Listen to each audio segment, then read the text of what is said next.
Hello everybody, welcome to the AM Report for HAPS News, the network of now. I'm Alex Mahajer. It is Monday, February 22nd, and this morning we've got a lot of headlines to cover. We're talking about Tanden, the budget director nominee for Joe Biden, who's going to be potentially held up in the Senate. We're going to talk about that. We're going to talk about the Attorney General confirmation hearings for Merrick Garland and cover some of today's top headlines. All of this and more on the AM Report.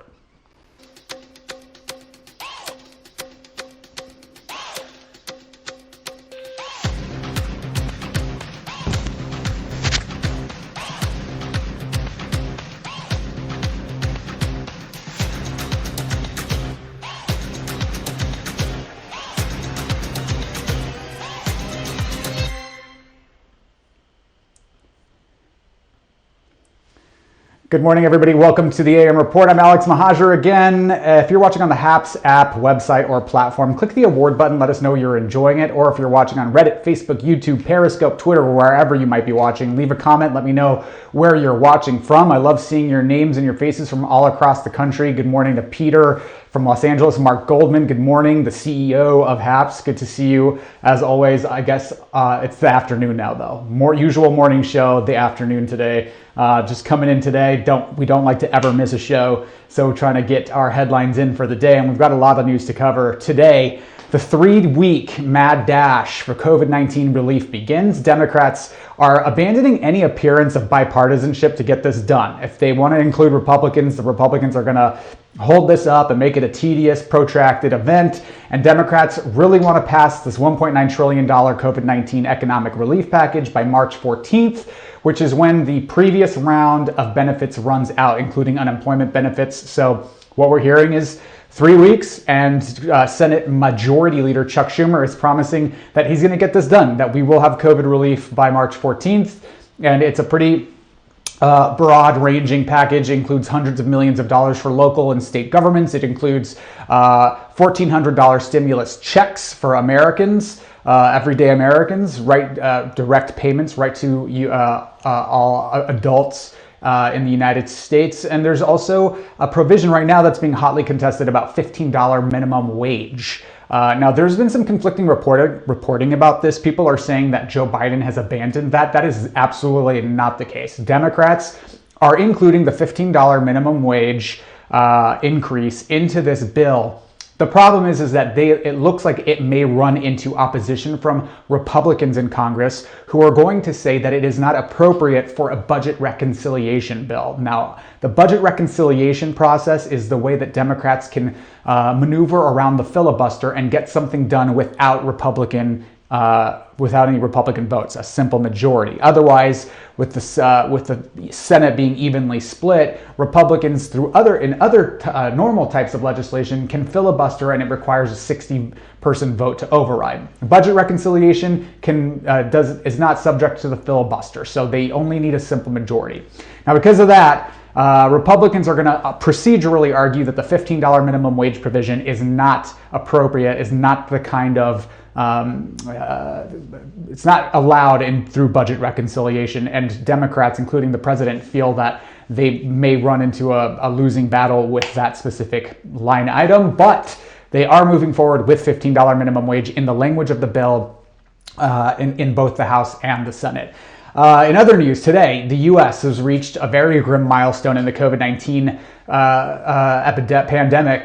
Today, 500,000 people have died from COVID-19 in the United States. And it's since we're about a year out from when we first had our first reported cases in the U.S. And while infection rates have been plummeting, they are still very high. They are still higher than they were over the summer.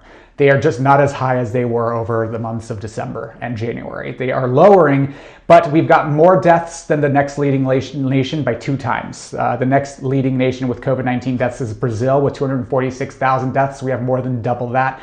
And I'll note only 5% of the world's population. So a grim milestone and a reminder to get the vaccine when it's your turn and to continue to mask up and stay safe. So that we don't have to lose anyone else unnecessarily, and yet we will. Alexandria Ocasio-Cortez, Congresswoman from New York, has raised $5 million for Texas. While why this is just amazing is that AOC is the boogeyman of the right, and yet has done more for Texas than its own sitting U.S. Senator Ted Cruz. Ted Cruz, who went to Cancun last week on a vacation and came back, and this is one of the most this is the most costly natural disaster in Texas state history. It will be the most expensive. AOC saying this is not an issue of left versus right or about what states we're in, that it's a humanitarian crisis and that we are all obligated to help one another, that these are the United States of America, and raising $5 million since that. Meanwhile, what is Ted Cruz doing? Here's his tweet trying to repair his image from, I think it was 2 days ago now, over the weekend, of him putting a 12-pack of water into a woman's car. Hashtag Texas Strong, he says. Meanwhile, AOC, who was until recently the youngest member of Congress, raised $5 million. She announced that last night for Texas because they've been left without food and electricity in the midst of their crisis. Texas Senator Ted Cruz, however, a 12-pack of water. And by the way, I don't know if anyone is paying attention to this, but that parking lot that he's being photographed in is empty.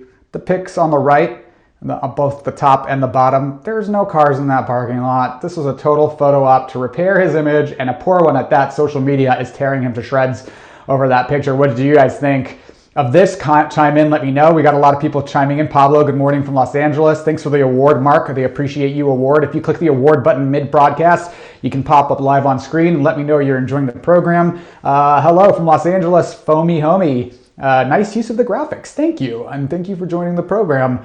A few more headlines to cover this morning. The Supreme Court of the United States has rejected Donald Trump's attempts to hide his tax returns from the New York Manhattan District Attorney Cyrus Vance. So the Supreme Court, who now has 3 Trump-appointed Supreme Court justices on the court, okay, 3 of these folks are Trump appointees, has ruled that he cannot block the district attorney from enforcing his subpoena to get Donald Trump's tax returns. So Trump had previously attempted to shield a grand jury from reviewing these tax returns.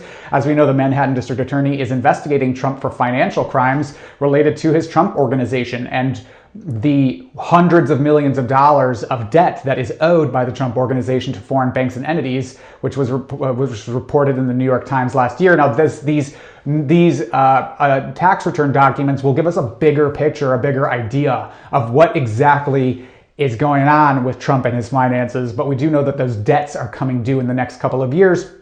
And we got some reporting last week that national security agencies are worried that Donald Trump is now a national security threat, that foreign actors and spies may be interested in obtaining info that he collects in his national security briefings, because he is entitled to classified briefings as a former president, for money, and that money would be used to pay down his debts. So either way, a grand jury will now have access to Donald Trump's tax returns and be able to get the full picture of what exactly the former president has been up to in his business dealings.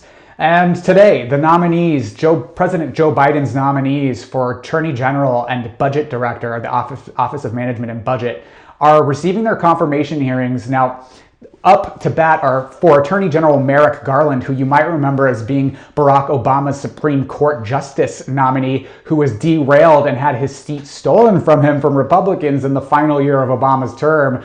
And then later they rammed through the nomination of Amy Coney Barrett, even though it was the last year of Donald Trump's term and last month or two of Donald Trump's term, and abandoned their own precedent that they set, a real partisan power grab by the Republicans. And either way, Merrick Garland, 4 years later, is now up for Attorney General. And he did speak about his priorities as Attorney General today during his confirmation hearings. And we'll get into a little bit more about Neera Tanden in just a moment. But here's Attorney General nominee Merrick Garland talking about the need to root out white supremacy. 150 years after the department's founding, battling extremist attacks on our democratic institutions also remains central to the department's mission. From 1995 to 1997, I supervised the prosecution of the perpetrators of the bombing of the Oklahoma City Federal Building, who sought to spark a revolution that would topple the federal government. If confirmed, I will supervise the prosecution of white supremacists and others who stormed the Capitol on January 6th, a heinous attack that sought to disrupt a cornerstone of our democracy, the peaceful transfer of power to a newly elected government. And that critical work is but a part of the broad scope of the department's responsibilities.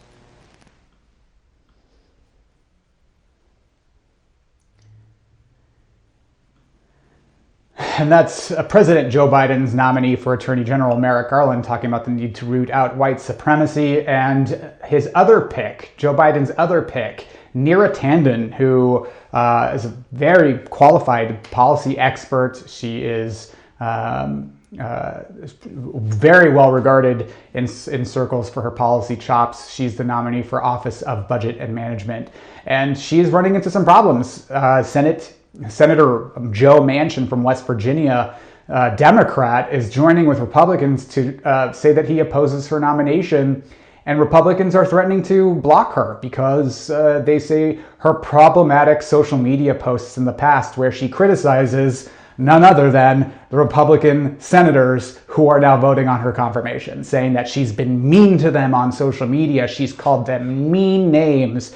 The party of the GOP, the grand old party that decries cancel culture and screams about how the liberals are trying to squelch their First Amendment rights and take away their liberties, wants to cancel Neera Tanden because she has an opinion on Twitter. These snowflakes can't handle that she has spoken about them in ways that are unflattering to them, so they want to cancel her, and they don't want her to speak freely. They don't want her to have her First Amendment rights. Isn't that right, Senate Republicans? So, Jen Psaki, who is the White House press secretary, is saying today that she thinks that there's still a path to confirmation, that there's still maybe 50 votes. It will require a Republican to cross over somewhere, but the reliable, moderate Republicans were not sure exactly how they're going to go on this. Either way, Neera Tanden running into some problems because she's had an opinion and is a powerful, strong woman who has spoken her mind about some of the more detestable figures in the United States Senate who deserve all the criticism. And we had a comment from let's see, Let It Be, about Ted Cruz. That's embarrassing. The empty parking lot. Yes, he's an embarrassment. Neera Tanden has said so publicly, and for that, Senate Republicans and Joe Manchin are threatening to block her confirmation to the Office of Budget and Management. So we will see how that goes, but keep your eyes on this space. We'll be back tomorrow with the AM Report for HAPS News, the network of now. We are live every weekday morning with all of your political news and headlines to get your day started right. If you like this journalism, if you like this content, please consider sponsoring it. You can do that at haps.tv/@Alex, where you can become a recurring monthly subscriber or buy me 1 cup of coffee, or you can just click subscribe and find out when we go live every day. You'll get a notification. We'll be back tomorrow, and I appreciate you all joining today, and we'll see you all later. Have a good Monday. Bye-bye.